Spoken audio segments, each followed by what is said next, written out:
count it.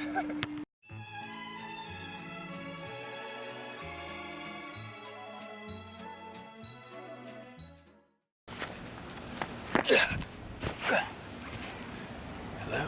Today is week 2, day 1 of my sprint program and programming. So I'm going to get into an acceleration training session right now. Going to go through a little bit of short sprints.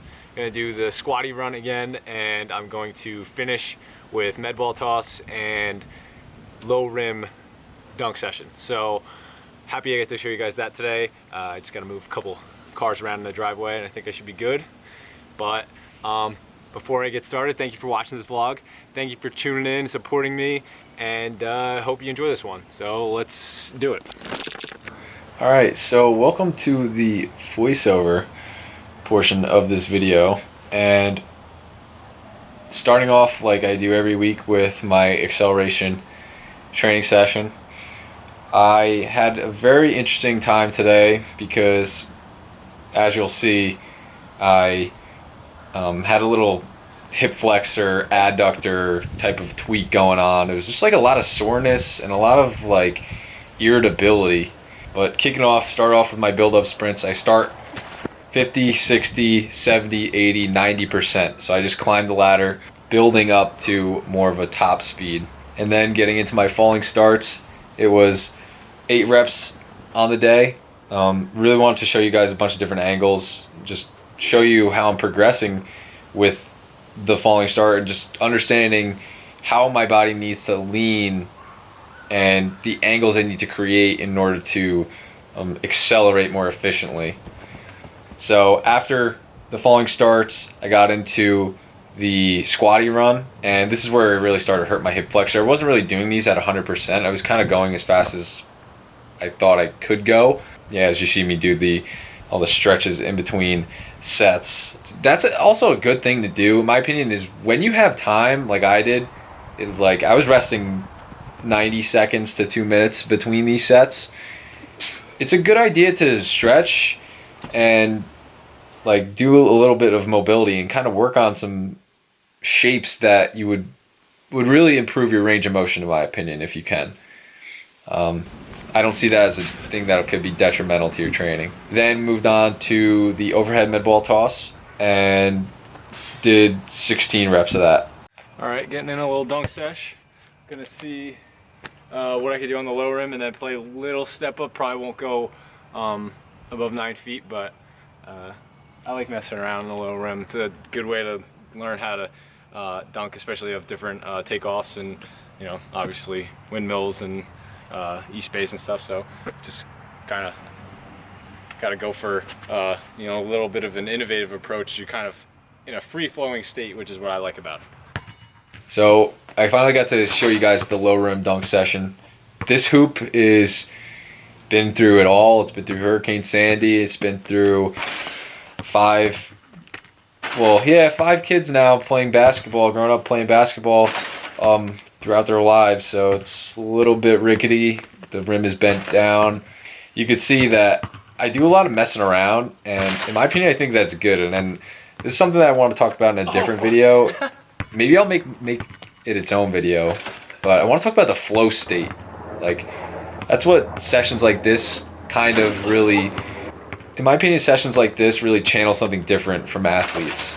So there's not really like a set plan. There's kind of like a framework, but I have the ability to kind of do what I want, and that just creates like a free-flowing state where it doesn't feel like training. It feels like I'm playing, and that's something that I think in your mind it allows you to differentiate, and I think it allows you to explore and kind of like take the limits off of what you really think you can do. So I'm playing a little step up, just trying to mess around, try to go through the legs, try to go off a toss, really trying to work my off leg dunks and my off gather dunks. So for me, this would be right left and jumping off my right leg. So I try to do that as much as I can and just kind of squeeze a couple of my strong side and strong leg dunks in when I can. Like and do more of the difficult stuff where I'm doing like windmills and stuff, because I want to practice that and eventually be able to do that on the 10-foot rim. So that is the dunk session, the lower rim dunk session. Then the next day was top speed.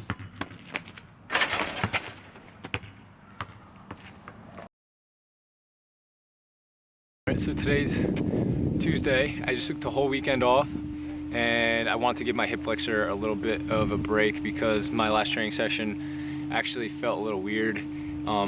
My right hip flexor, usually like internal rotation, was kind of bothering it, so I did some things just now to really stretch out my hip flexor and kind of drill that motor pattern, that movement, so I could be feeling fresh right now. So I'm about to start.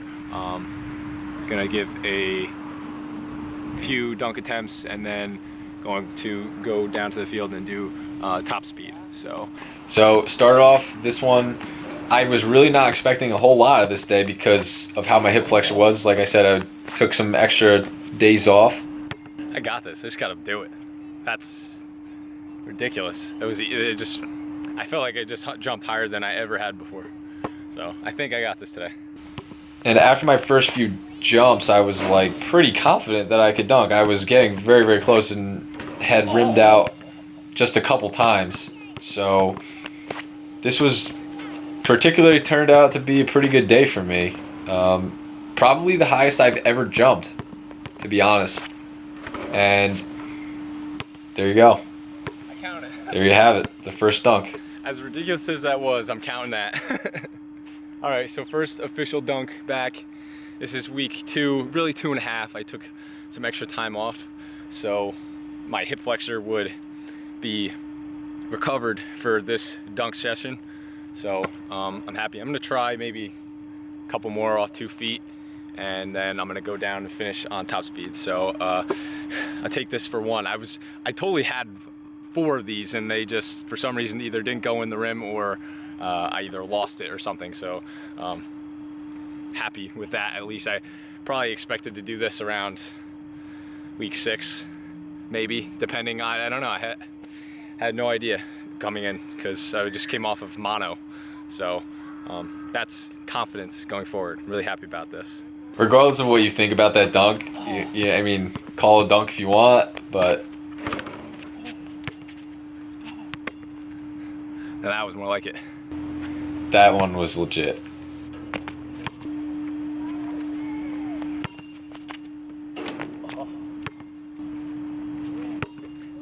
Still figuring out 2 foot off a toss. Toss is interesting. It's all about timing, honestly. I know I can jump high enough, but the timing is just crazy. So I'll see if I can do one more off 1 foot and then bounce. So after that, I was trying to mess around with going off of the toss. The toss is actually harder for me because I've never practiced that timing really. And 2 foot actually isn't my strong suit, as you can see. So that's the one thing I've been really working on. In the future, hopefully I'll be able to get a 2 foot. So I really think that the more that I string these training sessions together and the more that I practice, especially practice off my off leg and off gather jumps, I think that it will help make my strong side gather and my strong leg jumps even better. So that's it. That's the voiceover for this one. Thank you for watching and enjoy the rest of the video. Just like caught the ball at the very front of the rim, but I was pretty confident that was a good jump. Anyways, battery's dying. I'm gonna change it, so I will see you at home. Sorry, my camera almost died. Happy enough that I got the dunk in. I finished that training session off yesterday with some straight leg bounding into a 20-yard sprint and then 40-yard dash sprints at the very end. So today I am training upper body, and upper body has been pretty much a challenge for me lately, considering I've been losing body weight. I've been in a fat loss phase for the last, I don't know, 6 months since my powerlifting competition. So I am trying my best to, at the very least, maintain my strength and what this is doing is it's improving my strength relative to my body weight, otherwise my pound for pound strength. And the importance of this is that when I get stronger, or if I maintain my strength while losing body weight, it's going to be much easier for me to move my body weight throughout space. So say I'm doing squats. If I'm 180 and I squat 365 for one, that's my best squat. That's the most force that I could basically apply into the ground. Now, obviously, this is different for everyone. Everyone is better or worse at different exercises, but let's just use the squat as the example.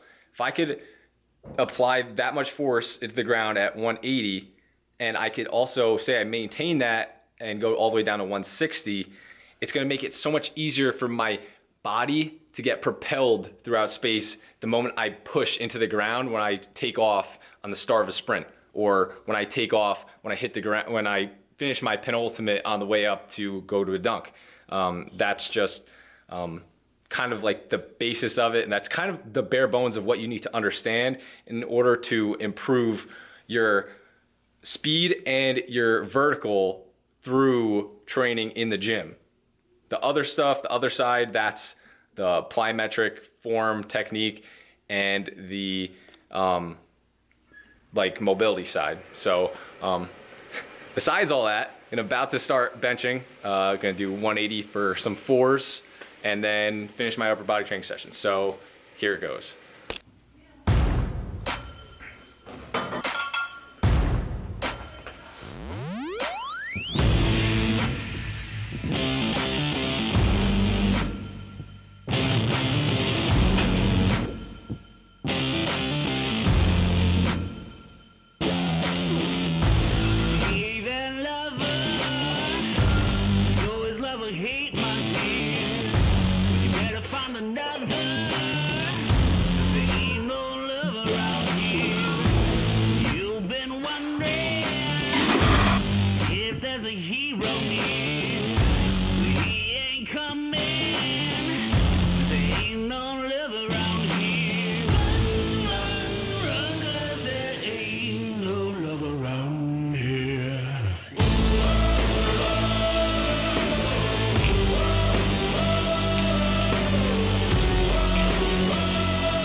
Tell your sister it's one way she can. Tell your brother see where improvement is. For your mother, tell her you're gonna be late. 'Cause I'm your father, making sinners a pain.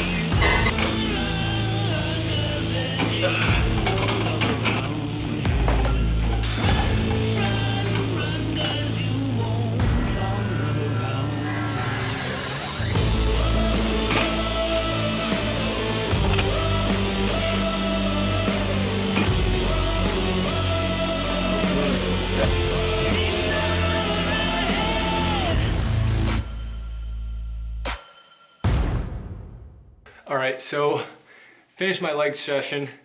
Today I was going to go a little bit heavier in some things or change the exercise in some things, and on the things that I didn't change, just added the reps. It's just kind of plain and simple double progression. To speak more to my like general leg training, doing the front squat, especially beltless, is just not a movement that I do a lot. Sorry about that light. It's kind of shining in my face. I'll use my huge head to block it out. But it's not a movement I do a lot, and obviously I'm coming back. As you know, I'm coming back from a kind of a prolonged layoff. So this initial program, I'm kind of doing some different stuff that I don't normally do, but I'm actually really happy with the way the front squat has been kind of carrying over to my acceleration days. Now, what does that mean? So when I do the front squat, opposed to a back squat or a high bar squat. It's harder for me, it's hard for me to maintain an upright posture, but that's something that I want to do, especially when I am doing a 2-foot jump. So when you do a 2-foot jump, I'll put a little, a slow-mo on the screen. You'll see somebody go into a jump and their knees come forward and their torso generally stays upright. Now, I wouldn't recommend squatting or doing anything with your knees in when you squat or with weight, because that could lead to some ACL dysfunction or knee dysfunction. However, I think that by putting your knees in front of your toes or using a positive shin angle is definitely good, in the sense that when you do train a heavy movement that forces you into that position, you're putting force into the ground in that position, just like you would when you're doing a 2-foot jump in this case. So that is kind of one thing that I really try to key on in this in this comeback program that I'm doing. So just a little food for thought there.